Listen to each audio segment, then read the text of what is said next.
आज हम इस वीडियो में बात करेंगे सिंगूर कंट्रोवर्सी के बारे में। वेस्ट बंगाल के हुगली डिस्ट्रिक्ट में ये कंट्रोवर्सी हुआ था।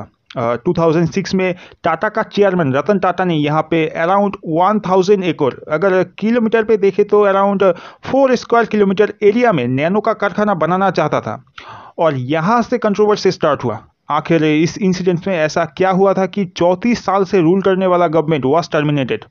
और ऐसा क्या बात है बंगाल के लोकेशन में कि रतन टाटा जी ने इतना जोर लगाया बंगाल में इंडस्ट्री खोलने के लिए, और उसके बाद पूरा 10 साल हो गया, अभी एक भी नया प्रोजेक्ट नहीं है वेस्ट बंगाल में। तो चलिए इस इशू को डिस्कस करते हैं।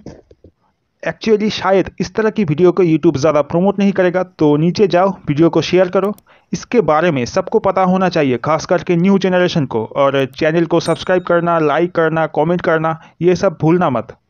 एट फर्स्ट हम टाटा के बारे में थोड़ा डिस्कस कर लेते हैं। तो टाटा ग्रुप इंडिया का सबसे बड़ा ग्रुप है। ये इस्टेब्लिश्ड हुआ था 1868 में and the founder is Jamsetji Tata.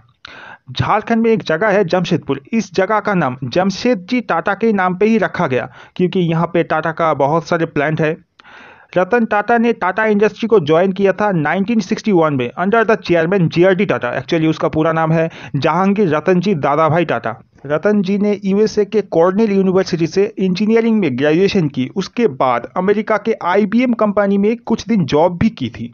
और फिर 1991 में 5th चेयरमैन बना टाटा ग्रुप्स का अंडर द जेआरडी टाटा। और इन्होंने ही टाटा को ज़मीन से लेके आसमान में पहुंचा दिया। आज आप हर जगह टाटा को देखते हो, Tata steel, Tata Motors, telecom sector, Tata consultancy. नींद से जाग के भी सुबह सुबह टाटा को देखते हो, टाटा टी। और भी बहुत सारे बड़े बड़े डेवलपमेंट की, जैसे कि ताज होटल, हमारा कलकत्ता के Howrah bridge. Actually Howrah bridge 1943 में बिल्ट हुआ था। आज भी देखो, थोड़ा सा भी रश नहीं लगा। एक्चुअली जब मैं साउथ में था, कर्नाटका सेंट्रल यूनिवर्सिटी में, तब सब लोग कोलकाता को कलकत्ता प्रोनाउंस करता था, तो इसलिए मेरे मुंह से ये प्रोनाउंस निकल गया। हालांकि अब इसका प्रोनाउंस कोलकाता है। अगर रतन टाटा चाहते तो दुनिया का सबसे रिचेस्ट पर्सन बन सकता था। एक्चुअली टाटा ग्रुप्स का 50% प्रॉफिट सोशल सर्विस में कंट्रीब्यूट होता है। एक सच बात बोलूँ, हमारा इंडिया का टोटल जीडीपी का 50% ट्रस्ट टाटा से ही आता है। अब आते हैं सिंगूर के इंसिडेंट्स पर। एक्चुअली रतन टाटा जी का ड्रीम प्रोजेक्ट था ये टाटा नैनो। अराउंड 2006 में रतन जी ने एक प्रपोजल भेजा to chief minister of that time, Shri Buddhadeb Bhattacharya को, और CM of West Bengal of that time 6 site propose किया था इंक्लूडिंग सिंगूर। अब रतन जी को सिंगूर पसंद आया क्योंकि ये नियर ऑफ कलकत्ता है, और बुद्धदेव भट्टाचार्य को ये ऑफर सबसे महत्वपूर्ण लगा भविष्य के लिए, और उन्होंने सिंगूर के पूरे 1000 एकड़ ज़मीन दे दी टाटा ग्रुप्स को without permission of any farmer. किसी की भी परमिशन नहीं ली। और कुछ गरीब फार्मर थे, उन्होंने प्रोटेस्ट करने लगे कि अगर ज़मीन दे दी तो कल्टीवेशन कहाँ होगा और खाएंगे क्या। अब यहाँ पे तब की सरकार ने गलती कर दी। एक्चुअली कम्युनिस्ट का मेंटालिटी, चाहे वो चीन में हो या बंगाल में, एक ही होता है। चाहे कुछ भी हो जाए, ये ज़मीन देना ही है टाटा ग्रुप्स को।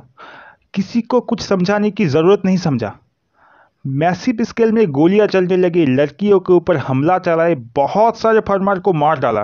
That is unbearable. अब एक 16 साल की लड़की थी तापोशी मालिक। ये एक स्ट्रॉन्ग यंगेस्ट लड़की थी फार्मर्स के प्रोटेस्ट को ऑर्गेनाइज करने वाले। अब जस्ट 16 साल की लड़की को रेप करके जिंदा जला के ज़मीन में इनह्यूम कर दिया।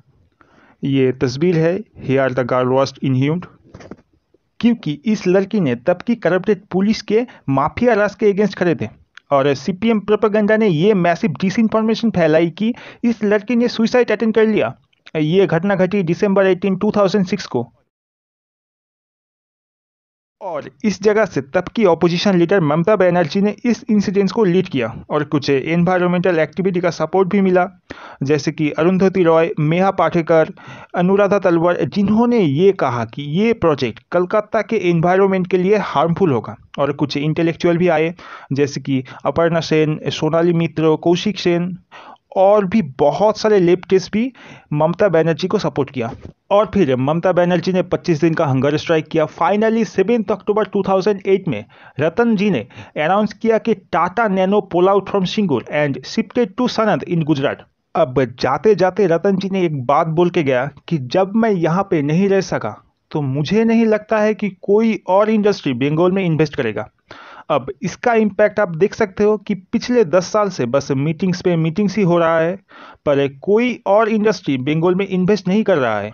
अगर मेरा ओपिनियन लेते हो तो मैं कहूँगा यहाँ पे कि तब की सरकार की इस तरह का एक्टिविटी करना भी गलत थी, और टाटा को पुल आउट करना भी सबसे बड़ी गलती थी। अब एक बात सोचो कि हमने प्रेजेंट गवर्नमेंट को सत्ता में इसीलिए नहीं लाए क्योंकि ये सरकार हमारे लिए कुछ काम करेगा, हम बस इसे इसीलिए लाए क्योंकि हमें तब की सरकार को हटाना चाहिए था।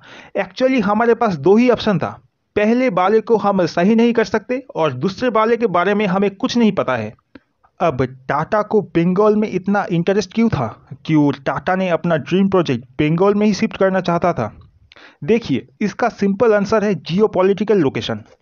अगर हम सिक्किम को इग्नोर करें तो बंगाल के 4 नेबरहुड कंट्री है, नेपाल, भूटान, बांग्लादेश, ये तो अपना बॉर्डर शेयर करता ही है, और चाइना भी ज़्यादा दूर नहीं है। इसके बाद साउथ चाइना सी में जापान, वियतनाम और इधर इंडोनेशिया, मलेशिया, म्यांमार, थाईलैंड, यहाँ पे हम ट्रेड करते हैं तो सबसे शॉर्टेस्ट डिस्टेंस होगा फ्रॉम हुगली पोर्ट। उसके बाद ट्रांसपोर्ट रोड तो मेन रोड से कोलकाता में कनेक्ट है ही। तो इंडिया के लिए best location of export is West Bengal. Bengal का लोकेशन सच में एक गोल्डन लोकेशन है, ऊपर से एग्रीकल्चर का बोनस तो है ही। अब ज़्यादातर ईस्टर्न कंट्री में ट्रेड होता है पारदीप पोर्ट से और वाइजैक पोर्ट से। यहाँ पे इसका लोकेशन आप देख सकते हो, और ये है हल्दिया पोर्ट। अब हुगली या फिर कोलकाता पोर्ट का नाम चेंज करके डॉक्टर श्यामा प्रसाद मुखर्जी नाम रखा गया है। अब एक बात मैं बता दूँ, Haldia port is a sea port and Kolkata port is a river port. Actually Bengal कोई गरीब स्टेट नहीं है, इसे गरीब बनाया गया है कुछ चुनिंदा लोगों के सेल्फिशनेस की वजह से। आज बंगाल में इतना अनएम्प्लॉयमेंट है, यहाँ पे रतन टाटा जी को भी नहीं आने दिया। हालांकि उसका टाटा नैनो सक्सेस भी नहीं हो पाए, इसका इनडायरेक्ट कॉज वो भी बंगाल है, क्योंकि ये प्रोजेक्ट स्टार्ट होने वाला था 2006 में और बहुत इन्वेस्ट भी कर चुके थे बंगाल में, और फिर गुजरात में जाना पड़ा। तब स्टील का रेट भी बढ़ चुका था, एक्सपेंडिचर भी ज़्यादा हो गया, कार का रेट भी बढ़ाना पड़ा, 1 लाख से 1,20,000, 1,50,000 करना पड़ा। फिर प्रोजेक्ट बहुत डिले हुआ और इसका टैगलाइन ही इस प्रोजेक्ट को सक्सेस होने में रिसिस्ट किया। एक्चुअली वर्ल्ड चीपेस्ट कार, ये टैगलाइन ही इसका कार बना। और फिर 3-4 कारों में आग लग गई, और एक रीज़न है 2012 में सुरेश मिस्त्री को चेयरमैन बनाया। खैर, अल्टीमेटली लॉस तो बंगाल का ही हुआ। और एक बात है, तुम लोगों से इतने बार बार रिक्वेस्ट करने के बावजूद भी तुम लोग सब्सक्राइब क्यों नहीं करते हो यार? देखो, मुझे अभी तक ठीक से वीडियो बनाना नहीं आता, कभी कभी एडिटिंग में प्रॉब्लम हो जाता है, कभी कभी कुछ बोलने में मिस कर देता हूँ। अभी नया हूँ, ठीक हो जाएगा, धीरे धीरे इम्प्रूव तो हो रहा है। बस अभी तक मैंने 18 या 20 वीडियो ही तो अपलोड किया है। मुझे सपोर्ट करो, मैं तुम लोगों को बेहतरीन से बेहतरीन वीडियो बना के दूंगा। प्लीज़ यार, सपोर्ट मी। तो नीचे जाओ, लाइक करो, सबके साथ शेयर करो और कमेंट करो। Thank you for watching, take care.